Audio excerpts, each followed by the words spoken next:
This week, we are enjoying the best of Mount Desert Island and protected Northeast Harbor, the quintessential Maine experience, buying lobster from the docks where lobstermen unload their catch and eating it within the hour. Hiking in the pristine forest with no one else in sight. Here, I've consciously recognized why I wanted to live the cruising lifestyle. The connection with nature, with the gritty elements of a life lived outdoors, in synchrony with the sun, wind, and tides. It's where I feel truly alive.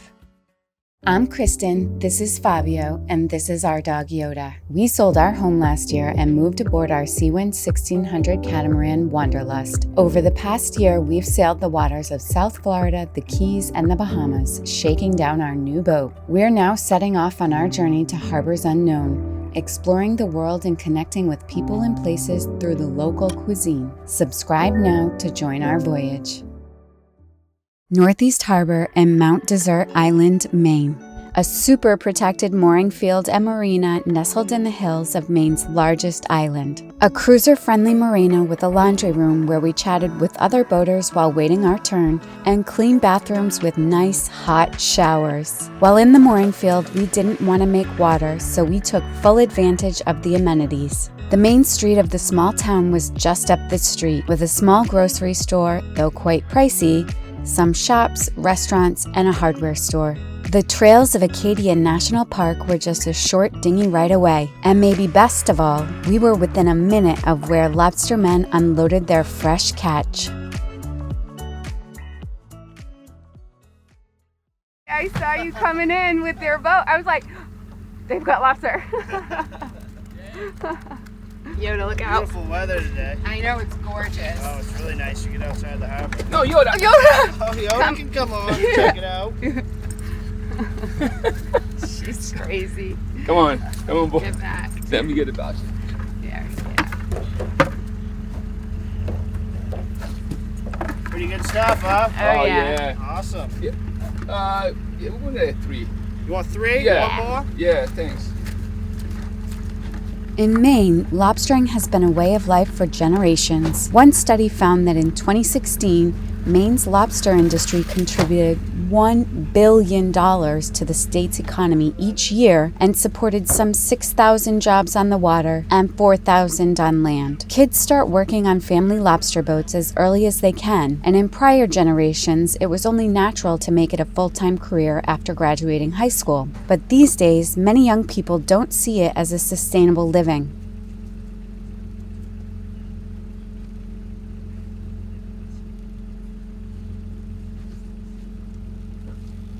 Awesome. Do you guys prefer to steam or boil them? I steam them. Yeah, steam. I only put like an inch of water Yeah. in the bottom and let it boil, of course, then put them in. How long do you keep them for? In the pot? Yeah. About 15 minutes. 15 minutes. Yeah. With a cover on it. Cover on, yeah. Let it boil right up. The Yeah. steam will come up and push the top off. Yeah.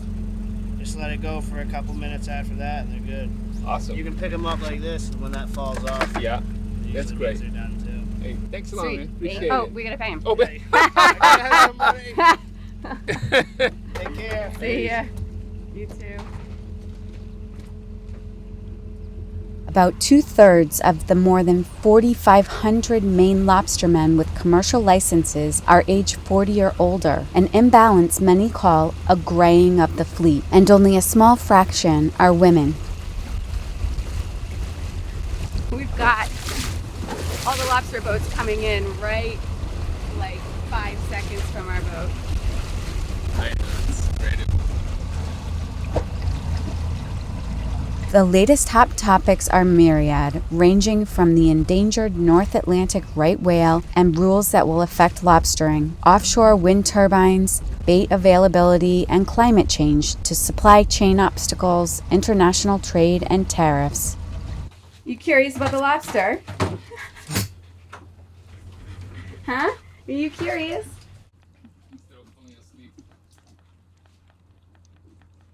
All right, I'm sauteing some onions. About these onions here at the market in Northeast Harbor in Mount Desert, Maine. These bad boys here are so pungent, but thankfully I have these wonderful glasses from our friend Bryson, which are designed to cut onions. and saute onions. And here they are. And we're gonna cook some lobster. We got lobster from a local lobsterman. Awesome lobsters. These are nice lobsters.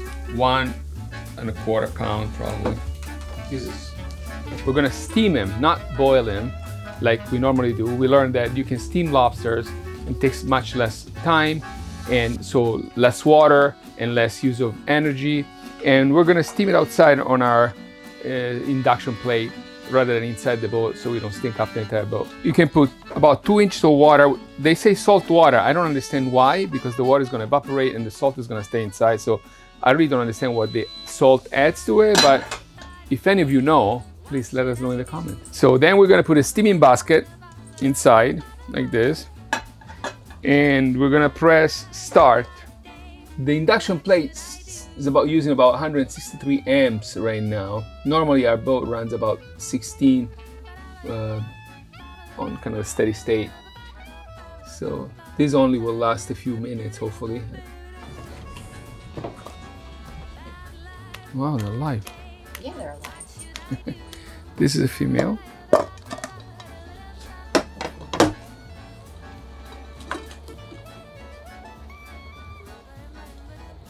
Female. This is a male. They're pretty. They have blue underneath them. Yeah. This is a pretty hard shell lobster. Lobster are like soft shell and hard shell. Depends when they molt. Oh, yeah. Yeah. And this looks like it's a male here. This is a male version. How can you tell? This thing here in the male is hard and bony. In a female, is more like feathery. And this is soft as shell. See how can it's a fresh. It's a and this is a female. See how it's a feathery. Oh yeah. So the female, some people prefer the female because they have the ovaries. That sometimes you find the red stuff inside. They're not eggs. It's the ovaries, and they call it the coral. And some people like to eat them. I like to eat them. We're gonna put them in the freezer for a few seconds so they get stunned and don't suffer as much. We take the rubber bands out because you don't want that plastic boiling in your water. And then you put the lobsters in, rubber band out.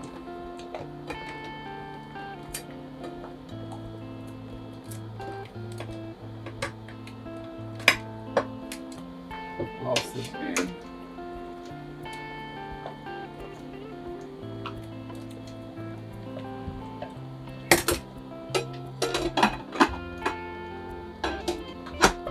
It took about 6 minutes to have the water steaming, and now we'll steam the lobsters for 12 minutes. It's like a lobster.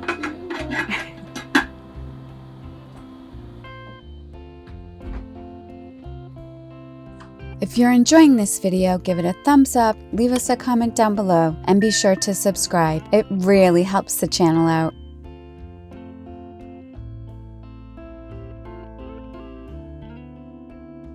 All right, 12 minutes, lobsters are done, and we're gonna crack them on deck. So here, we're gonna crack these lobsters here so we don't make a mess inside. You're just super curious. Claws.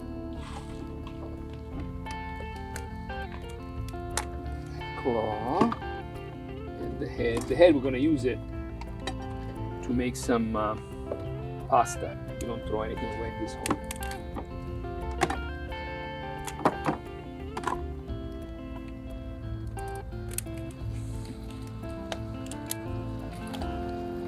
Oh, delicious.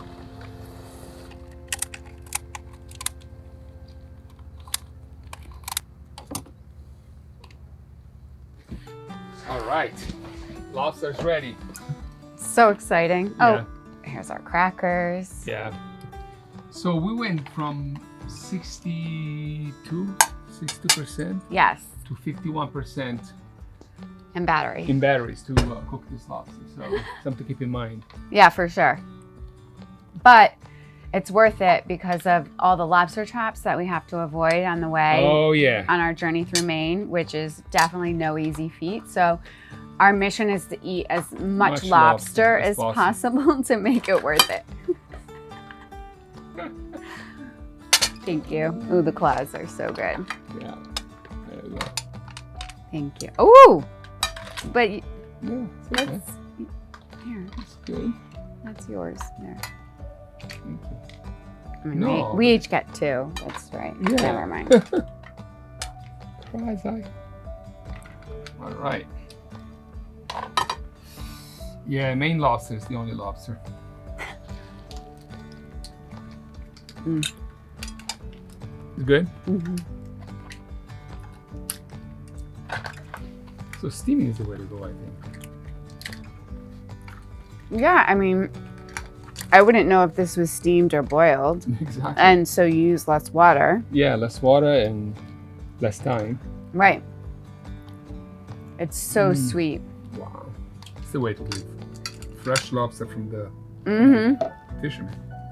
Yep. Yeah. That's fantastic.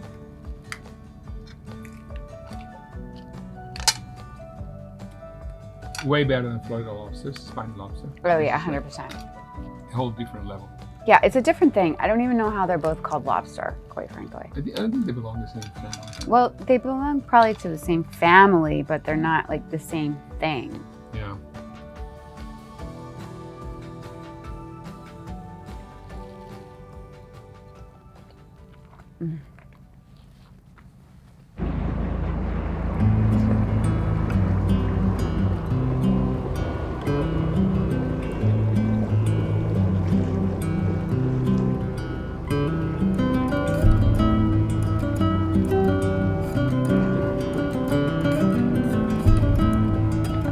That's 3-hour tie-up, dinghy tie-up.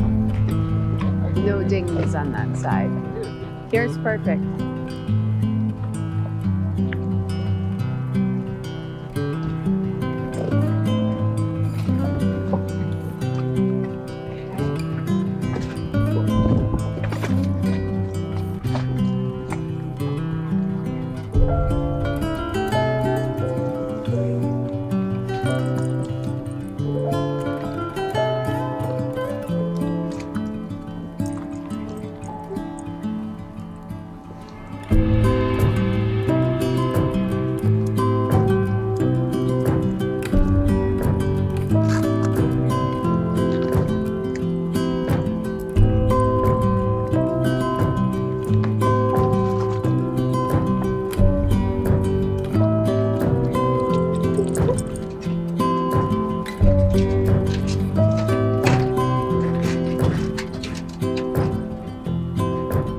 What's that?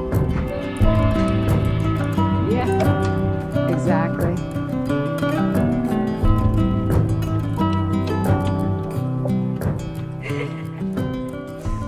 We just took a short ride over in the dinghy to the Thuya landing.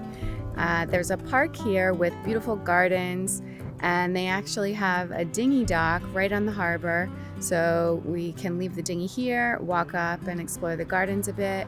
And then there's a trail to go to Jordan Pond, which is one of the better known trails around here. And Jordan Pond is supposed to be really beautiful, nestled in the mountains of Mount Desert Island. So we're excited to get out and explore today. Yoda.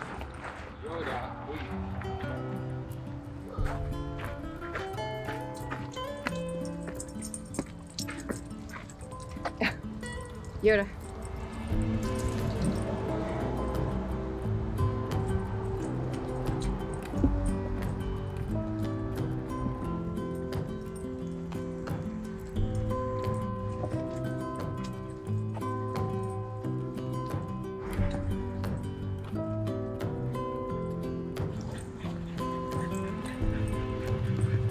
Thank you.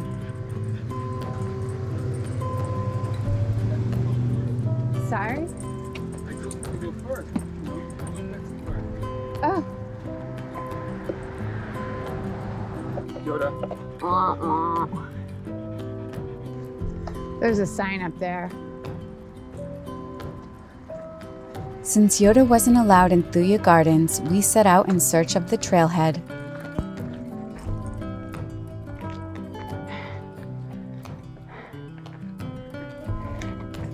Let's see if this is the right way.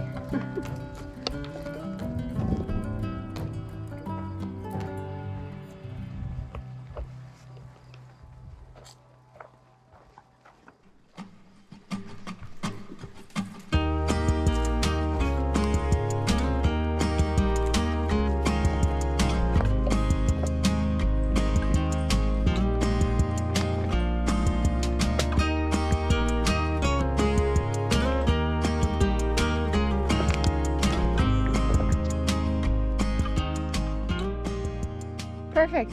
We're going where we want to go. Which is Unusual. No. it's kind of unusual. We're now officially entering Acadia National Park. Yay!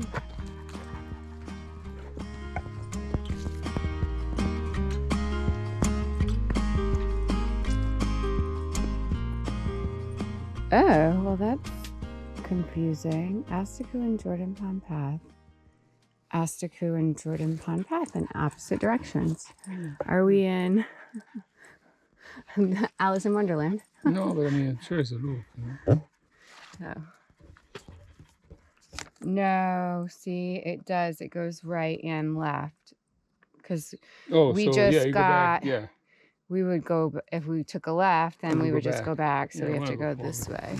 Okay.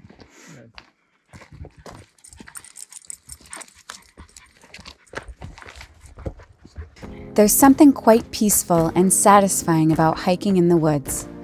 The pine needle perfume, the chorus of birds and bugs, the fresh air. It just feels so good.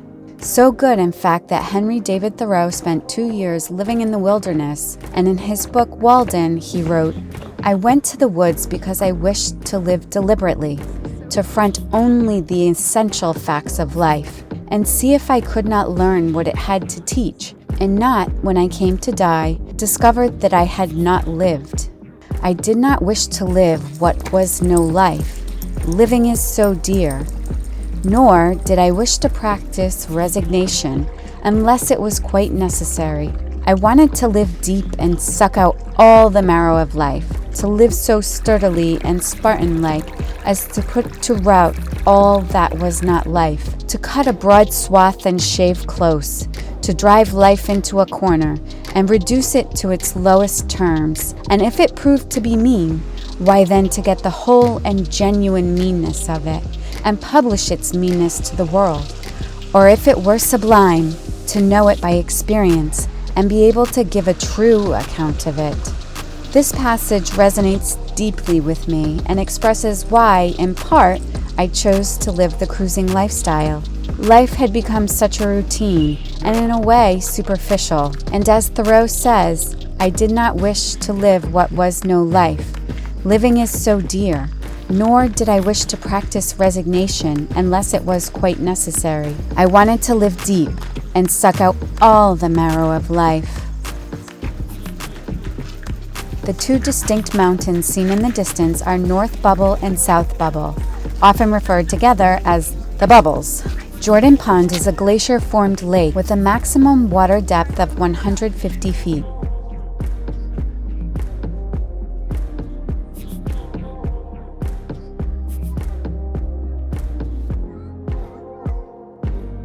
After relaxing for a bit, we made our way back to Northeast Harbor.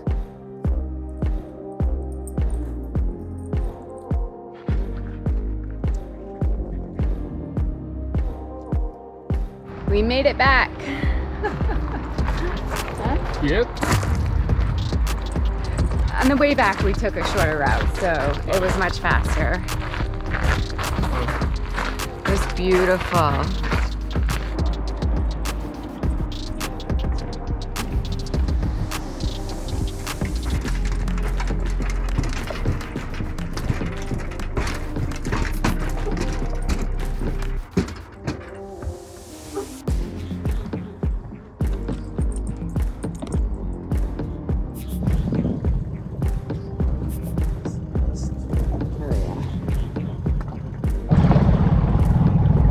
French.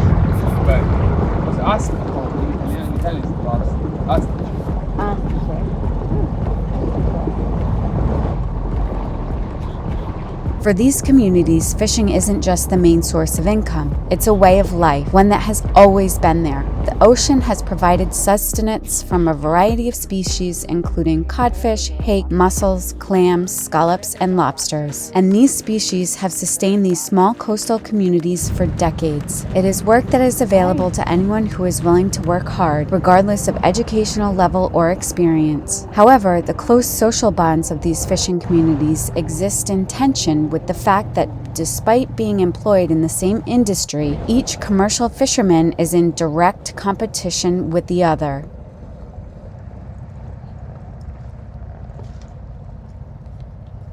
Yoda, relax.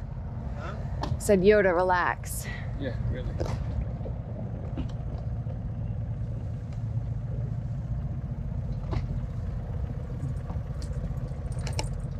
First one out.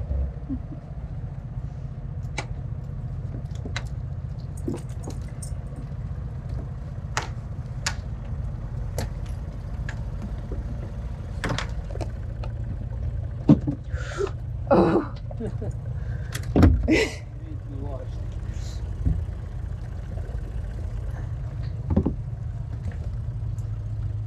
What a beautiful hike. We took the Asticoot Trail to the Jordan Pond Trail, and it was so beautiful, peaceful. We saw only a couple of other people, and then when we got to Jordan Pond, it was just this floodgate of tourists. It was so crazy. We haven't seen that many people in ages, and it was really just kind of this abrupt kind of realization of how lucky we've been these past few weeks to be visiting these places that are just gems and pretty much isolated. It's incredible. And it's funny because then it makes you realize what you really do enjoy. You know, being kind of out in the wilderness, we still crave that connectivity with other people, but just on a more personal level instead of this mass throng of tourists. And you know, everybody has the right to enjoy these beautiful places. So it's really wonderful to see people out and about enjoying them, especially outside. In a sense, it should be safe and it's great, but we just prefer a little bit more of a private experience, which we got today, and it was absolutely incredible. Thanks for watching, and we'll see you next time.